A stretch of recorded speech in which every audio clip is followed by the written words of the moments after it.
So just before I go to the panelists, I'll go over to our second keynote speaker. And our second keynote speaker is Owen Omogiafo, who's the president and CEO of Transcorp Nigeria.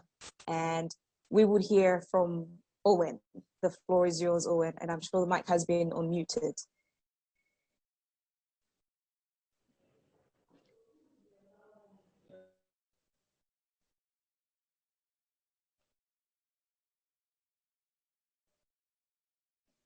Owen, are you with us? Has your mic been unmuted?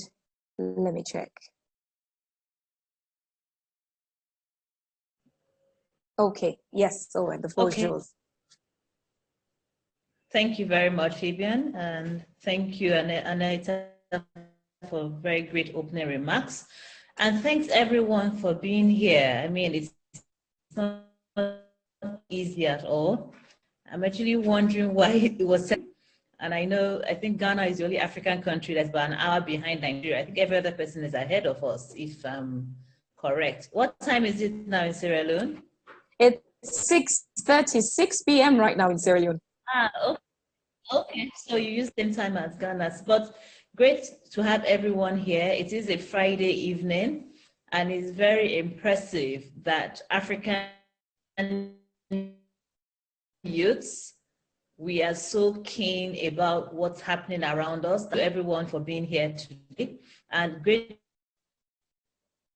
job to the organizers as well. These are times to have things like this, and we're leveraging technology. Yeah, I see we've had a few technical difficulties, but yeah, it happens. I've had to face some challenges with internet today. I've tried like 4 different networks all through today. So even since we've been on this call, I've switched 3 times. So I think it's just interesting. We're glad to have everyone here this evening. So I'm speaking on leadership and business sustainability post-COVID-19. You know, when I hear post-COVID, I actually ask myself, is that a thing? Is post-COVID really a thing? Or is it just going to be something on dealing with life with COVID? That's food for thought for all of us to even start with as we are reflecting, is to begin to ask yourself, am I going to be thinking of what I will do post-COVID? Or am I just going to be thinking like, you know what, COVID is here. I'm a resilient person. I have to crack on with it because being successful is not optional. It is just the way to go. The past few, so I wrote Transcorp. I'm the president and CEO of Transcorp. Transcorp is Nigeria's leading largest diversified conglomerate. We have investments in hospitality, power, and oil and gas. As we know, hospitality has been so badly hit by the COVID-19. But here I am on a beautiful Friday evening, still smiling. And why is that? It's because we've put systems and structures in place that can take us through different turbulence. Let me describe it in that way. I tried to tell COVID-19 that it's just a bit of air pocket. You know, when you are flying and the pilot says there's some turbulence coming, but you know you're going to stay on course and go through it. So right now, business leaders, there's a lot of focus around to say, okay, what does COVID pose? What does it pose to all of us right now? This is inside it as well. What are the things on our minds as business leaders, even just beyond just thinking about how the businesses will go? And Anita spoke about what employers are looking at right now in terms of looking at the health of employees, and also charge us to rise up and be leaders amongst ourselves as well. Right now, employer, we're looking at, hey, employees, how can we keep them safe as possible? Because we all still need to go out to earn a living. We can't stay indoors all through, but how do we come out in a safe environment, or as safe as we can possibly can? How do we secure the financial stability? Because that's also important for organizations. Like I told you about hospitality sector, what we face, but then how do you stay the course? How do you stay through everything, ensuring that you have your financial sustainability that's going to drive you? Because as we know, cash is king. It is the lifeblood of businesses. we're also looking at, as an employer or a business owner, you're looking at the resilience of your supply chain. Where do you get your goods from? I know there are a lot of young people on this call. I'm happy I'm one of the young people. We have a lot of entrepreneurs these days, especially among African youth.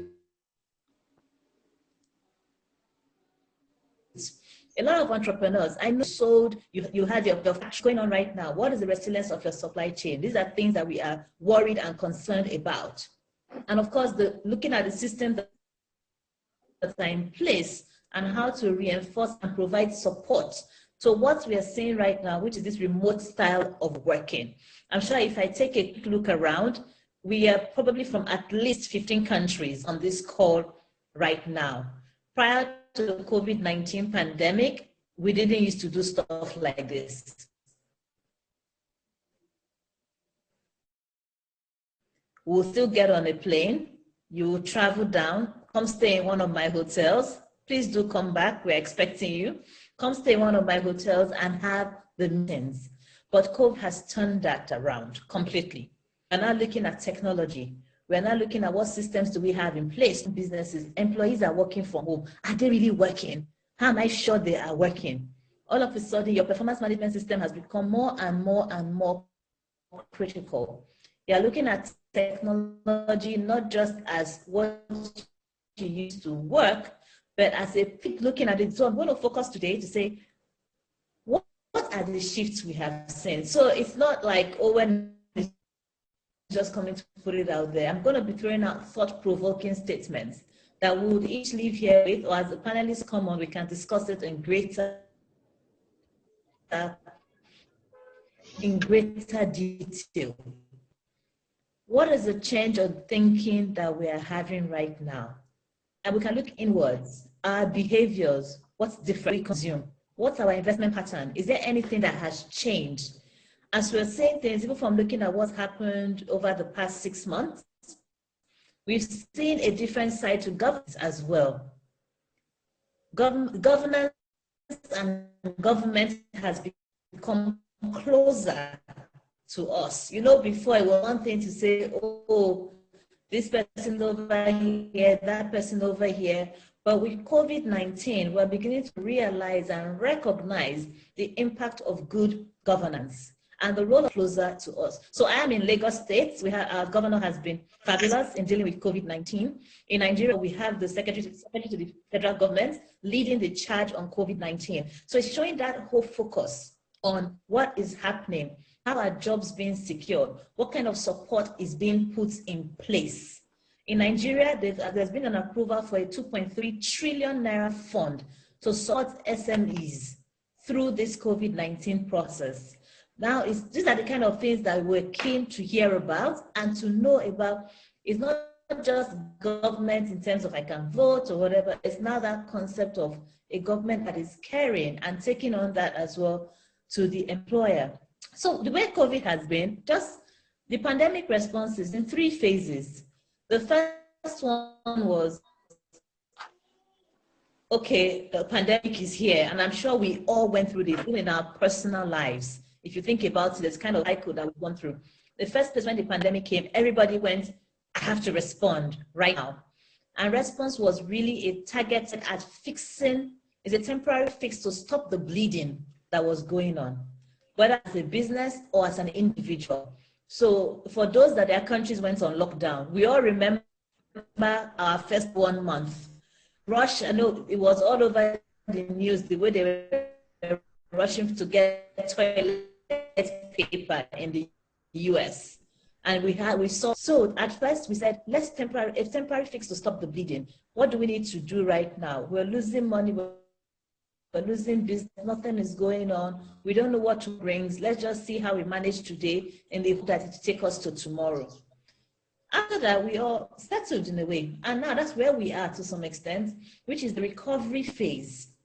The recovery phase meaning, all right, hey, COVID, we've been with you for some months now. We kind of have a handle on you. We kind of know, we kind of have an idea of what's going on, but we were so unsure of what was going on and everybody was running scared. Doesn't mean that we're no longer running scared, because I advise that you still run scared a little bit because it is still there and a vaccine has not been found. A proven cure has not been found. There have been a lot of claims, but we are not panicking as we were before, right? We're kind of a bit more relaxed, not but a bit more accustomed, that's the word, accustomed to it. But in this period now of recovery, it's now the time to develop a plan of how you want to restore and at a scalable pace. What have you learned from the process? So if I have entrepreneurs here, for example, who took their businesses to online, right? You started serving your clients online. I have a friend, she used to do catering services. With the COVID-19 shutdown and everything, the event, at first she was thinking her business was going to go off. But then she came up with this idea of putting the food, creating nice packs and delivering it for people's events. So when COVID is over, or as things are settling in, is she going to stop that, or is she going to just build upon it and scale up? So the things that you used to survive the initial panic state, right? Don't be in a hurry to let go of it. You should look at it and revamp and say, okay, hey, what can I take into the recovery stage? Because that thing may have been successful. Let's see how we move it forward. You now also need to look at your capabilities that you have, that you need to strengthen, refactor, reopen, rebudget, just resupply. Just take another look at all your processes as we are going through the recovery. And of course, following recovery, we go into the renewal phase, right? So respond, recover, renew.